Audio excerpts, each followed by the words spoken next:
Today's Bible English, Judges chapter 18, verse 5. Then they said, Ask God whether or not our journey will be successful. Go in peace. The priest replied, For the Lord will be go ahead of you on your journey. So the five men went on the town of the Laish, where they noticed the people living carefree lives. Like the Sidonians, they were peaceful and secure. The people were also wealthy because their land was very fertile. They lived a great distance from Sidon and had no allies nearby.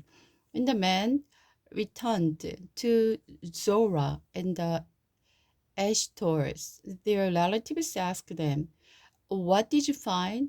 The man replied, Let's attack. We have seen the land and it is very good. You should not hesitate to go and take possession of it. When you get there, you will find people living carefree lives. God has given us a spacious and fertile land, lacking in nothing. So 600 warriors from the tribe of the Dan set out from the Jorah and Astarol. They camped at a place west of the Kias Jerim in Judah, which is called Mihanek Dan to this day.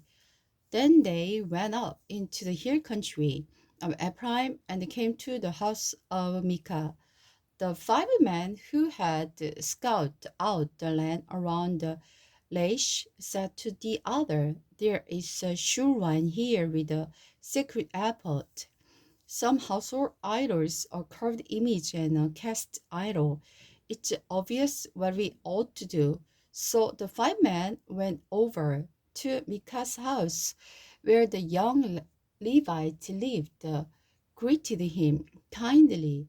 As the 600 warriors from the tribe of them stood just outside the gate, the five spies entered the shrine and took the carved image, the sacred abbot, the household idol, and the cast idol. When the priest saw the man carrying all the sacred objects out of Micah's shrine, he said, What are you doing? Be quiet and come with us, they said. Be a father and priest to all of us. Isn't better to be a priest for an entire tribe of Israel than just for the household of one man?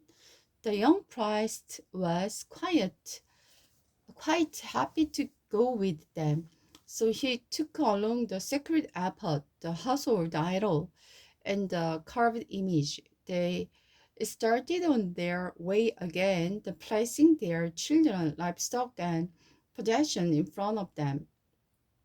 When the people from the tribe of Dan were quite a distance from Micah's home, Micah and some of his neighbors came, chasing after them. They were shouting as they caught up with them. The men of Dan turned around and said, What do you want? Why have you called these men together and chased after us like this? What do you mean? What do I want? Micah replied, You've taken away all my gods and my prize, and I have nothing left. The men of Dan said, Watch what you say.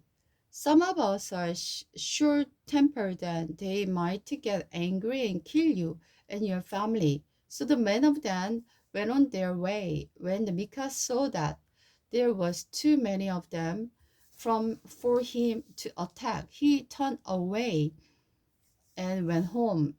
And because Idol and his priest, the men of the Dan, came to town of Jerish, whose people were peaceful and secure. They attacked and killed all the people and burned the town to the ground. There was no one to rescue the residents of the town, for they lived a great distance from Sidon and had no alley nearby.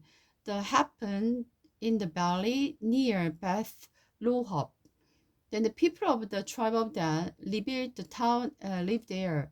they renamed the town Dan after their ancestor Israel's son, but it had originally been called Laish. Then they set up the carved image and they appointed Jonathan, son of the Gershom, a descendant of Moses, as their priest. This family continued as priest for the tribe of Dan until the exile.